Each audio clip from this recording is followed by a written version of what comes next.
Welcome to the Leveraged and Loving It podcast, business advice for coaches and thought leaders. And now your host, Renee Hasseldine. Welcome back to Leveraged and Loving It. I'm Renee Hasseldine, and on today's episode, we are joined by Travis Baird, who is all the way from San Antonio in Texas. I'm so excited. I think you're my first Texan on the show. I'm so excited to be here, Renee. Thank you so much. And for those who are just listening to the podcast and not seeing video, Travis has a very cool hipster beard. So I'm like, ooh. Hipster Texan. Awesome. So we're not here to talk about Travis's beard today, though. We're here to talk about how to make those unfocused mornings, derailed afternoons, and blurred workday boundaries a thing of the past using mindfulness productivity systems. So thank you so much for coming to talk about this, because I know intimately my audience, and I know that we've all been guilty of, Renee picks up her mobile phone, scrolling and getting lost in the day and going, where did the day go and what have I actually done with it? So thank you so much for joining me to talk about this very important topic. Oh yeah, I'm really excited to talk about it. It is obviously one of my favorite topics too, and something that I personally struggled with a lot for a long time. So if you're in that spot where you feel like there's nothing you could possibly do to break out of this habit, trust me, you can. It's going to be okay. Okay, so tell us then. Let's kind of do this like warts and all expose. What were you like at your worst when you were not productive? Oh my gosh, at my worst. Well, actually, at my worst, I was productive, but at a level that was utterly unsustainable. So I am very much a recovering workaholic, recovering perfectionist. So there would be two extremes. One end of the extreme would be I would work way beyond my limits, just like pushing in. If I had more work to do, I would keep working. I wouldn't rest. I wouldn't bother with sleeping or spending time with friends. None of that. Guilty. I would just work. Yeah, exactly. If anybody's listening and you've done that, you're not alone. But what that would lead to is I would get a lot of stuff done. Like I would make progress toward my goals. It was great.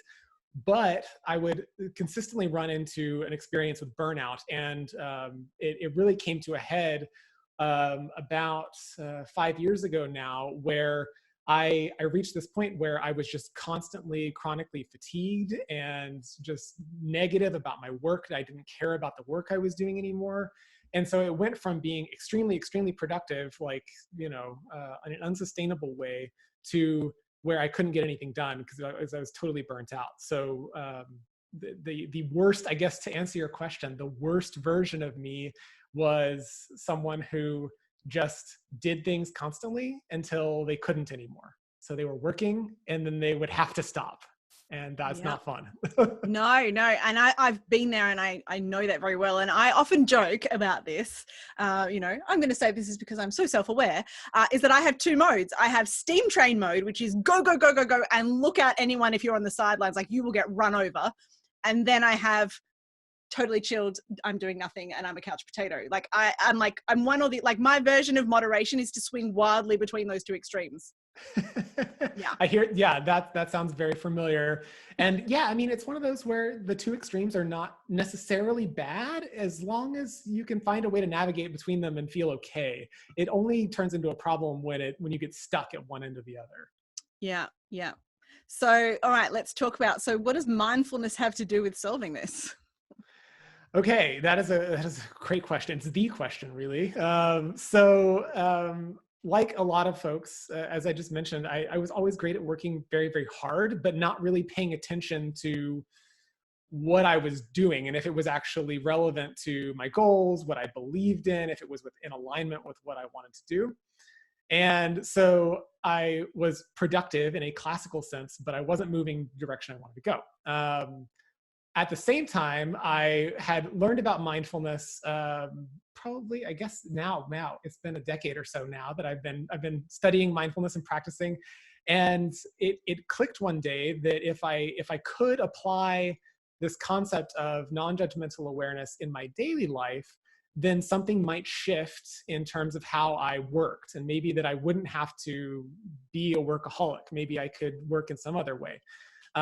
So what I discovered was that when I work with mindful, non-judgmental, intentional action, I'm much more able to do the work that I need to do, the work that's important, while still taking care of myself, which means crucially, seeing which things are not important, which things do not need to be done, to be able to see, okay, this is my thing that I need to focus on. This is where I'm placing my focus. These other 5, 10, 15, 20 things are not. They're distractions. And when those distractions come up, I can see them and let them pass. So ultimately what it leads to is I have the clarity that I need and the confidence that I need to run my business the way that I need to, that aligns with me. Yeah. So, okay, give us some examples of some of those distractions. Oh, okay, great. So let's see. Some of my favorites are obvious ones that come up first. Social media in general is a tricky one, especially I know a lot of listeners may use social media for their business. So it is a little tricky when there are work things you might do on Facebook or Instagram. But then when it just turns into totally unaware scrolling forever and ever and ever, that's an obvious distraction. But other less obvious things come up a lot. For example, pursuing a business goal that has nothing to do with what you actually want to do, but just because somebody else told you should do it. So somebody says, you have to write a book. So you write a book. Books are great. There's nothing wrong with writing a book, but if it doesn't align with your business, not so much. Same with doing one-on-one coaching. What I do, people say, oh, one-on-one coaching is great. But if you hate one-on-one coaching, if you hate talking to people, do not become a one-on-one coach. Like it's not worth it. It will be miserable. So lots of business goals can turn into distractions that take up a huge amount of time and energy. And when we don't see them as such, then we get drawn down these paths where we just work ourselves into nothing. Yes. I've got another example of that, Travis, because I know for me, the way that I work best in my business is always when I'm having fun. And when I'm having the most fun, it's generally when I'm working with clients, like running half-day workshops. I love running my half-day workshops. And I can do that on Zoom now, which is fantastic. And what I realized, because I burnt out in May this year after doing my 6th national tour, and I that was like the steam train crashed, and it was like off the rails. And so it took a while for my team and I to rebuild the train. So in between, we spent some time trying other strategies because, I crashed and I was like, okay, well, I can't do this anymore. We need to find something else to work. And we did a whole bunch of stuff that we know hasn't even worked in the past, but we thought, hey, let's try it again because we like beating our heads against a brick wall. Let's try Facebook ads. Let's try, running automated webinars. Let's try doing all these automated funnel things because other people say it works and it probably works for them. If it works for them, why won't it work for me? And so, we spent a whole heap of time, like my whole team and were invested in doing this stuff, which in the end was distractions because it doesn't work for me. It doesn't play to my strengths. And it's never worked before. And, for whatever reason, it's not the right strategy for me and my business. And then we've just come back to running half-day workshops on Zoom and going, oh yeah, this is the thing that does work. And we just got distracted for a few months, but that's business. Yeah. Well, and it's amazing how, you came back to the simplest answer. The thing that I imagine for you is probably very easy. And it's one of those where a lot of business owners, we get to a place where we think it has to be difficult. We think it has to be complicated when a lot of times simple is often, not always, but often better than complicated. And removing complexity is usually better than adding complexity if you can do it. The thing is, it's hard to do that. It takes a lot of focus and awareness and deep internal work to get to where you can easily do that. That doesn't mean you can't do it though. Yeah. I'm so excited to talk to you about this today because it's just yesterday that I created my new weekly schedule for 2020. And can I tell you what it looks like? Because please. It's the most amazing it's ever looked. So I work during school hours, during school terms, right? So all of this happens while the kids are at school. So Mondays, personal training, and then team meetings and internal meetings. So my accountant or my coach or whatever, right? That's Mondays. Tuesdays, create, think, play. I love it. Oh my gosh. Play is in there. That's great. Yes. Wednesdays are for either half-day workshops, but that's only once a month. So it's not every Wednesday, or recording podcasts. I can say that. Or if it's not a podcast or a half-day workshop day, it'll be for play. Thursdays are for client calls and personal training, and Fridays are for my Authority Accelerator clients. That's it. Oh, that's beautiful. I love it. How chilled is that? Oh, so chill. Yeah, Do you feel amazing. relaxed just hearing that? I feel very relaxed. No, I mean, it's so great. I mean, having a schedule that suits what you need and like doesn't add a bunch of stuff unnecessarily. I will say it's funny because I had a client recently that I finished up with who she had a schedule that was like that. But this is the key thing that I know you won't do because you're way along on this. But she had this schedule that was this very nicely lined up. Each day is this thing. Each day is this thing.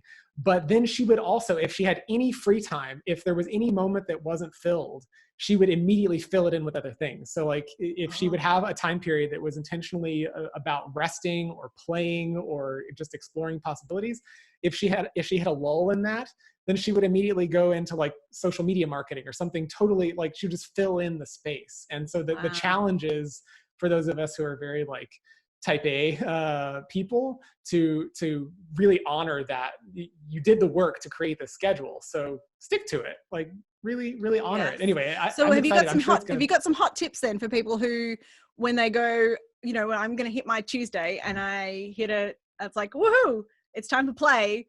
How do I avoid that tendency to, because you know, those of us who are high achievers, doers, you know, it's easy to fall back into that habit. What can we do instead? Yeah. So one of my favorite habits that I use is actually it's basically a morning routine that I developed for this particular challenge, and it's called Gears. I'll outline it really quickly. It's you might want to experiment with this. I like an acronym. Isn't it an acronym? Yeah, it's perfect. So with Gears, Renee's writing notes. Oh yeah, awesome. Get your pen. So with Gears, basically the idea is that before you start working each day, you go through this 5-step process and you just answer what are these things for each of the letters. Okay. That doesn't mean you have to do it first thing in the morning when you wake up. You can just, whenever you start working, whenever that is, if it's 10 at night when you start working, totally fine. So the first thing is G stands for goal. And that's just one goal, singular goal, not plural goals, but like if there was one place that you could place your energy today, where would that be? Or if you like more of like the kind of like essentialism approach to thing, the one thing approach to things, then you might say, if there was one thing I could accomplish today, what would that be? But however you want to think of it. Sometimes it's not easy to answer that question at the beginning of the day, right? Like it is if you have a plan, but if you don't know for sure, you can always come back and do the goal at the end. So then after goal, the E stands for events. This one's the easiest, most boring part of the whole thing. But stick with me here. So the events are just literally the times that you have appointments in your calendar. So they're things that have a time attached to them. So not to-do list items, but like actual appointments that you have to go to at that time. So just writing, okay, 9 a.m. I have this thing with this person, 10:30 I have this thing, all that. Now that's crucial because then you use that knowledge, that awareness of what's already filled in to go to A, which stands for actions. And this is basically your to-do list items, right? So going through and saying, okay, what are the things I want to do today? Now, important note here, Gears is for one day only, just that day. Do not make it for the week. Do not make it for a month ahead, just for that single day. What are the actions I want to focus on? And maybe I would encourage you, if you're like me and maybe like Renee, if you tend to like to do a lot of things and like overcommit yourself to stuff, make that list as short as you possibly can. So you can always add more. If you finish everything on your actions list, celebrate and then add a couple more things if you want. Or finish your day and just go take a break. That's also fine. How good does it feel ticking things off a list though? That's one of my favorite feelings in the world. It's so great. And if you already have like a big master to-do list, you can use this in conjunction with that. Okay, so that's A. Which is Asana for me. Yeah. Everything's in Asana. Oh yeah, Asana's really great. And you can use this in Asana too. You can use this structure in there. I use it in Trello, but anyway. Yeah. So then the R in Gears stands for rest. So important. So if you have a day that you're looking at, let's say you're starting your work day and you know you are going to finish at 5 p.m. on the dot, then cool, put that in there. I'm going to finish working at 5 p.m. If you don't know for sure when you're going to finish, then just make an educated guess, set an intention. I'll finish work at whatever time it is, 8 p.m., 10 p.m., 2 a.m., 10 a.m. It doesn't matter what time it is, whenever that is. And then when that time comes, it gets much easier to step away, to be able to separate and say, okay, I have permission to stop now. I've done enough. And then S, the S in gears stands for satisfaction. Ooh. Yes. Can you So this is, I feel like you need to start singing for me. oh my gosh, but later we'll do some singing. So Is that a with promise?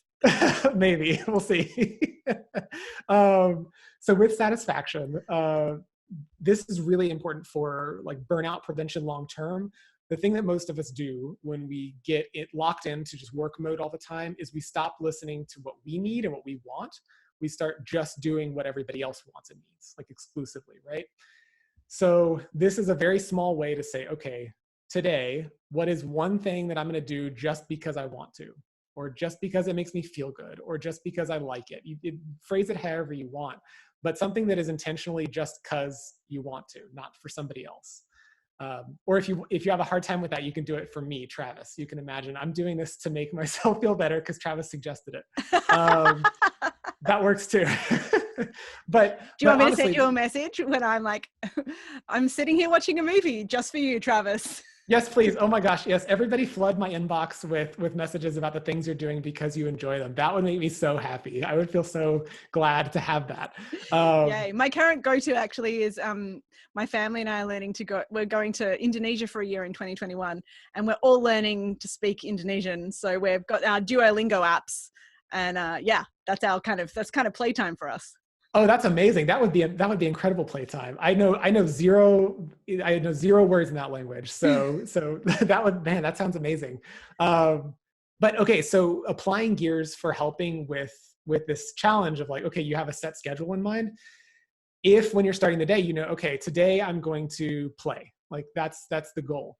Then in putting that under G for gears, my intention today is to play. And then as you go throughout your day, anytime that you start getting off of that, you can come back to it and say, oh, my goal for today is actually this. It's to play. It's not to do social media marketing or something else. It's to focus here. That way you can keep coming back. It gives you a point of focus. Yeah, make play the goal. There you go. For all the rest of you overachievers, is your brain melting right now? What? You mean play can actually be a goal? Oh yes, play can be a goal. Rest can be a goal. It's hard to do for some of us. Those of you for whom you're listening to this and you're like, oh yeah, that sounds easy. Awesome. This is still a really good tool. But for those of you who are like, oh man, this sounds horrible. This sounds like the worst idea ever. This is for you. This is going to help you even more than everyone else. Yeah. If it's making your skin crawl, maybe it means you need to look at it. Oh yeah. Yeah. Awesome. All right. And like, what are the mistakes that you find people generally make, when they start to kind of think about, okay, I'm going to be more mindful and more productive about, and let go of those distractions. What comes up for people when they start to implement this stuff? Where do they come off the rails? I think one of the first things that happens is people feel like it has to be perfect. And maybe I'm projecting a little bit because I am admittedly a perfectionist. I started off our conversation today with that. But I think a lot of folks feel like it either has to be perfect, that I'm perfectly focused, that I never get distracted, that I always do the right things, or I'm a failure, I can't do any of it, right? So the key is really in finding a place where it's okay to experiment and it's okay to try and to put an intention somewhere. And if it doesn't work, to be able to see that and say, okay, I see that this didn't work out as I planned. I see that I accidentally spent an hour scrolling through Facebook when I meant to do this other thing. But I can acknowledge that and now choose where to place my focus next. So it's really the continual returning, right? Like the first time getting derailed, staying derailed, being able to say, you know what, I don't have to feel any guilt or shame about this. I can just see it, let it go, come back to my point of focus, or choose a new place to focus. So that's a big one, right? The difficulty of wanting it to be perfect. Yeah. And is gears the right place to start? Like if someone's thinking about, okay, well, what's the first thing to do? Is gears where they should be? That's the first thing they should go for? Gears, yeah, I'd say if you're a person who likes to experiment with organizational systems, if you're like a productivity junkie like I am, then Gears is definitely the place to start, because it'll be grounding in a way that feels familiar. So it will feel like, okay, I'm building awareness, but I'm doing something that feels like I'm organizing my day. So it feels like it's worthwhile. Now, if that's not you, or if you want something a little extra, then one of the best things you can do each day is just build in some space to either practice some kind of mindfulness meditation, or to just have, if you want to make it extremely simple, since we're talking about simplifying things, just sit and have 10 breaths and just count each exhale, go through 10 breaths, and then choose where to focus next. And you can do that when you start your day, or you can do that as often as you want. I would say if you're hearing that and you're like, oh, I'm going to do that every single hour on the hour. Okay, that's a little bit of like overachieving. I totally hear you there. I've done this too. So if you're doing that, aim for just once a day. Just do it once a day, get that going consistently, and then go from there. Yeah, awesome. I'm one of those people that as soon as I hear someone say, you know, do deep breathing, whatever, as soon as you said that, I don't know if you noticed, but I was like, oh yeah, I'm not breathing. Same here. I'm going to take a deep breath here as I talk about breathing. we practice what is it? No, we teach what we most need to learn. It's like, yes, exactly. Well, and this is a perfect example where it'd be easy to say, oh, okay, today I haven't breathed as well as I wanted to, so I'm a failure at that. I'm terrible at it. Or I could say, okay, well, this is just part of something that I'm still working on. And I honestly, with like breathing, I expect to work on it for my whole life. I don't expect to ever master it. It's kind of an essential element to living. So yeah, probably good to continue that on. I hope to be able to continue working on it my whole life. Yes. Awesome. All right. So if people want to know more about who you are and what they do, and they're like, okay, give me some of this, where can they go? Yeah. So my website is mindfulproductive.com. Great. And if you want to get a downloadable copy of Gears, of what we just talked about, if you're hearing this and you're like, oh, I would like a download of that, then mindfulproductive.com/gears. Perfect. Yeah. Yes. Love it. You know, I love an acronym, don't you? All right, great. So, any final hot tips before we wrap it up for today? Actually, you know what? I did have one more question I wanted to ask you, because, you know, I know, because this is, you know, me being the overachiever, it's like, oh, I don't have time to do this stuff. Right. So, you know, it's a cyclical kind of pattern to get hooked into. What sort of results or benefits can people expect? Like, why is this worth it? Oh, yeah. So first of all, if you feel like you don't have time, this is the same thing that I used to tell myself all the time. And the reason why it stuck, or the reason why this became my profession, my life, why I'm so committed to it, is because of what happens. So when you start incorporating this kind of mindful approach, what happens is the things that would normally derail you for an hour, a day, a month, a year, if it goes to burnout, it can easily be a year. Suddenly they lose their intensity and lose their power. And it gives me the ability to consistently return to wherever I need to be. This over time, you get a massively increased awareness of your experience. Now, that doesn't necessarily mean that it always feels good or happy or enjoyable, because you just start noticing more. So that's the whole experience, which some of it is not the most exciting stuff to notice.